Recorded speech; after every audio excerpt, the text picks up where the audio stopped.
Aloha, and welcome to the psychology course Learning and Motivation. I want to welcome you to this course. I'm Dr. Adam Pack. I'm your instructor. I'm also the chair of the psychology department. Do you remember learning how to drive a car? Can you name the capital of Texas? How would you teach a child or an adult to swim for the very first time? Well, whether through association, trial and error, sudden insight, or imitation, learning is the mechanism through which individuals acquire behaviors, skills, concepts, and knowledge. And as humans, we are nearly constantly learning as we attempt to navigate the physical world around us, the cognitive world we create from our experiences, and even our social networks. Now, memory is the platform upon which learning takes place. Without a robust and healthy short term as well as long term memory system, learning skills like language or surfing would be impossible. And a final component of the learning process, and perhaps the most important, is motivation. What compels us to learn and act the way we do? Food, sex, shelter, safety, money, praise, receiving attention, avoiding punishment, peer pressure, and social acceptance are all powerful motivators. Although they may vary in their importance in our lives, all share the features of making us either feel good or reducing our stress and anxiety. Learning and Motivation is a writing intensive online course that focuses on these and other exciting topics. Through online lectures, textbook readings, and online discussions of journal articles, as well as carrying out a mini research experiment, completing writing assignments, and developing a creative 5-week learning journal, all of you in Psych 314 will develop a comprehensive understanding of how, what, and why individuals learn, including the different behavioral, memory, and neural processes involved in the learning process.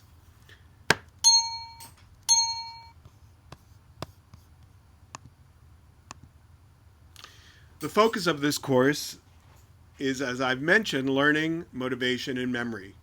What organisms learn and how they learn it, why an individual learns the way it does, and what compels or motivates them to learn, and how and where individuals mentally represent or remember what they've learned and what processes govern the fidelity or faithfulness of their memories.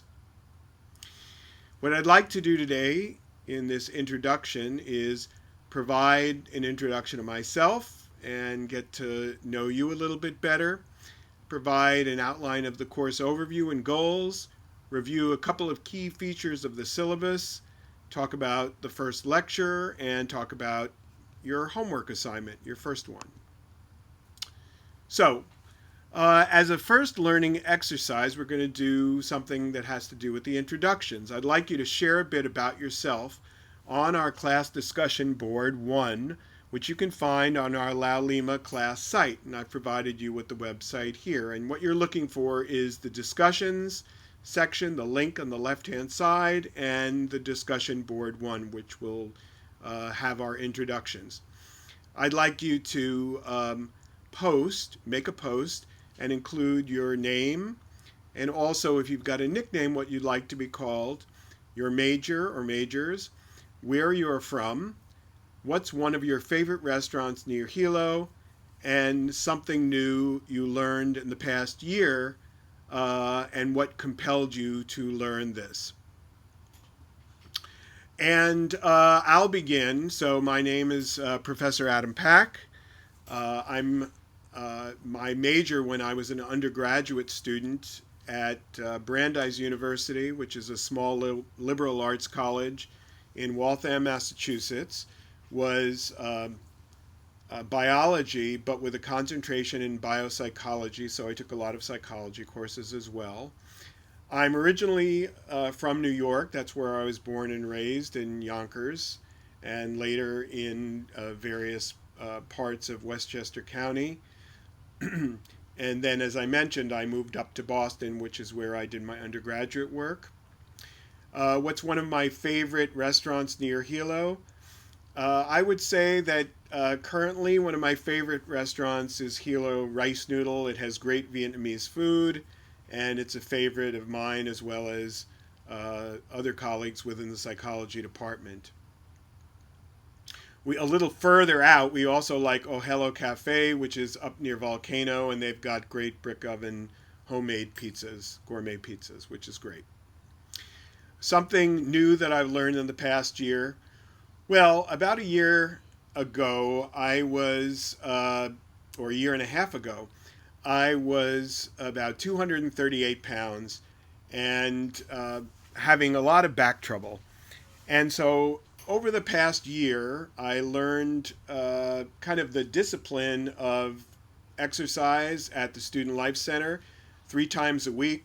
One of our professors, Dr. Nagurney, runs a spin class, a cycling class, and so 3 days a week I would show up in that class and do about 30 miles in about an hour and follow that with core exercises, which I learned how to do for the very first time. And also, I learned how to uh, watch my diet and eat more sensibly across my meals. And through that process, I learned how to not only lose weight but to maintain weight. And I dropped about 70 pounds, believe it or not. And I've been able to maintain that weight uh, for the last 10 months, which is a real accomplishment and something I'm very proud of and keen to continue. What compelled me to learn this was really my own health, and that I wanted to live a long and happy life, and so I needed to really get in shape. So that's all about me. What I'd like you to do now is to reflect upon yourselves. Go through this list and make a post to share with me and with your fellow classmates. And then I'd like you to do a further reflection once several people have posted. I'd like you to examine the list of things your fellow classmates have learned and why, and see if you can pull out from that some key categories, both of what was learned and also meaning the different types of things that learning could be categorized in, and also the different types of motivators. So if you have done that, pause the video and have done that, what you might find is that uh, not everything fits into one category in terms of things that are learned. Some people have learned facts or factual information, uh, like George Washington was the first president of the United States, or Honolulu is a city on the island of Oahu, or skills, which is another thing that people have learned: how to surf, or how to ride a bike, or how to read a map, or how to solve a puzzle. Social knowledge, for example, my teacher tends to be very strict, so I get my homework done in and on time, or I learned to ask my friend Sam's advice about how to navigate relationships since he is very happily married and I'd like to be so as well. Or self-knowledge, things that you learned about yourself and who you are and how you think. Those are all different types of categories of learning. And what these categories and examples have in common is that they all involve either the acquisition of some type of information or behavior, or the modification of a previously acquired piece of information or a behavior. Now, what about the reasons why these things were learned? Well, if you look through the categories of things that people have put down, there's a whole variety, and these might include to be able to feed yourself or have shelter, to get a good grade, to improve oneself or be more successful, for fun or just to feel good, to make more money, for praise of one's peers or perhaps one's parents, and to avoid unpleasant consequences. All of these, while they may not all be represented, are certainly all motivations. And we'll learn about motivation in this course from the cellular level including the brain and neurons, all the way up through behaviors that people perform and why they do that. So, putting it all together, learning is a process through which new information or behaviors are acquired, or old information or behaviors are modified. And motivation involves why organisms behave in particular ways, why they do the things that they do, and the factors that lead to learning.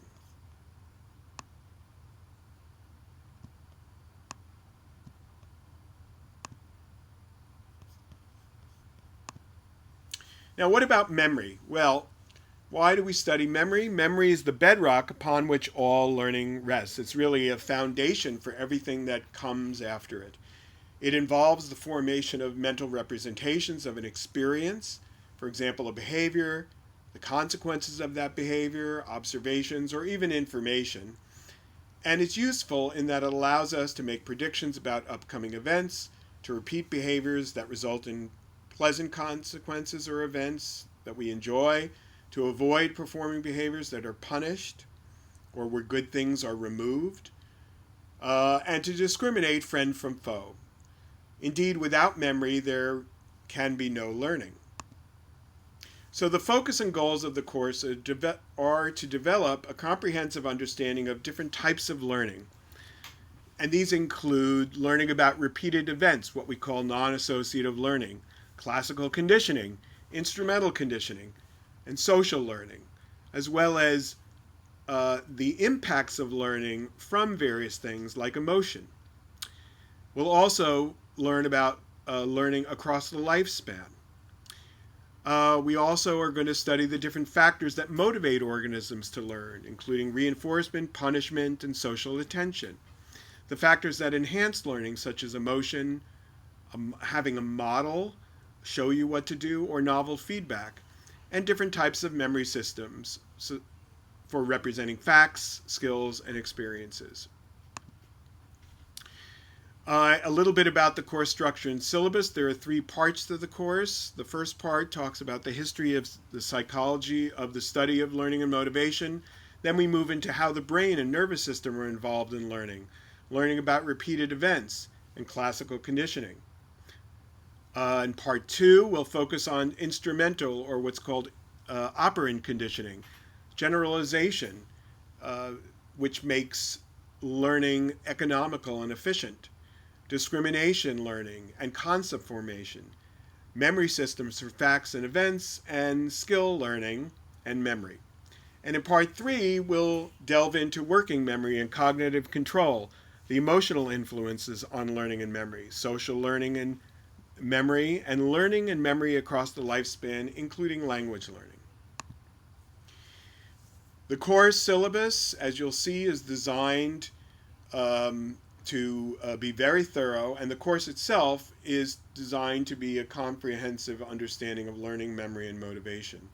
And this will occur through a variety of different methods, including readings, your textbook, as well as some important supplementary readings that I've posted for you, participation in online discussions of the supplements, homework assignments, and including carrying out a mini experiment in which you'll gather volunteers. You'll be exploring or investigating one of the principles that we are learning in this course, and you'll be writing up a research paper about it, much like you have done with research methods. Then towards the end of the course, you'll be involved in a 5-week learning journal on either a taught skill, one that you'll teach to somebody else, or one that you'll learn themselves. And that's always a fun part of this course. And on the back of the syllabus, you will find, or the last pages, you'll find a very detailed course calendar, which has the focuses for each week, the assignments that are assigned for that week, and the items that are due with the due dates. So this is something that you should keep very handy or posted with you most of the time, and you should constantly be referring to it so that you can see what's due and where it's due. In terms of student assessments, there is 3 examinations, 2 midterms, and one cumulative final. All will be taken at the testing center um, online out in La Lima. We'll talk about that as we go through the course. There are a variety of homework assignments. Um, there are, this says 5 assignments. I believe there may be 4, plus there's the introduction, so we can count that as 5. There's the discussion board in which you'll do that personal introduction and you'll respond to the supplemental readings, and the learning journal, of course. In terms of technology requirements, you should be regularly checking online our La Lima site. That site is very detailed. It contains an assignments link, which has all the assignments listed and their due dates, and you'll submit the assignments into that link. It contains a very detailed set of modules, and these contain the online lectures, which are my lectures for you, as well as readings and copies of the assignments. And so it's important every week to check the modules as well as the assignments link. And there are other key places like the discussion board in that La Lima site that you need to attend to as well. You should be using, because this is an online course, a computer with a high-speed connection for easy access without interruption. All your homework assignments should be submitted as Microsoft Word, not Pages and not PDFs, Microsoft Word in a .doc or .docx format. All assignments should be submitted on time. That's very important as well. Okay, and that brings us to homework assignment 1. For the first week, you're going to read chapter 1 on the history of learning, memory, and motivation, the study of it. But for your first assignment, there are 2 supplementary papers that I've put into your module, module 1. And these are on different types of mindsets that people have, including students, about their own intelligence, the intelligence of others. And the papers talk about this and how these different mindsets can result in differences in learning and motivation and achievement. So they really fit nicely into this course as a beginning part. And from that, I want you to create after reading those, both of them, I want you to create a 3-page double-spaced essay on the topic of mindsets on intelligence and their impact on learning and motivation, and your reflections on your own mindset. And this first homework assignment, you'll find in the assignments link with all the details as well as in the modules. So you should see homework 1, that document for the detailed instructions and requirements, and you should submit that homework by the due date into the La Lima assignments link. Okay, well, that brings us near the end of this introductory lecture. If you have any questions, my email is pack@hawaii.edu. That's the best way of reaching me. For emails, please be courteous, identify yourself and the course that you're communicating about. And I would very much appreciate if your salutation was something like Professor Pack, or Dear Professor Pack, or Dear Dr. Pack. Please make sure that you put a proper salutation in that email, and I will do the same to you, usually with aloha in your name. All emails from me to you are going to go to your hawaii.edu account, not to a Gmail account, so you need to check that, hawaii.edu. My office is located at UCB 266, and the syllabus lists my office hours as well as my office phone, but email is the best way to reach me if you need to. And that's it. I want to again welcome you to this course. I'm excited to learn about you and to see how you do in this course, and to share what I know about learning and motivation, and to engage in this journey together so that we all are in a learning mode. And I wish you a happy 2020 and a safe and a healthy one as well, to you and your families, and wish you aloha and looking forward to all your great work in this course. That's it.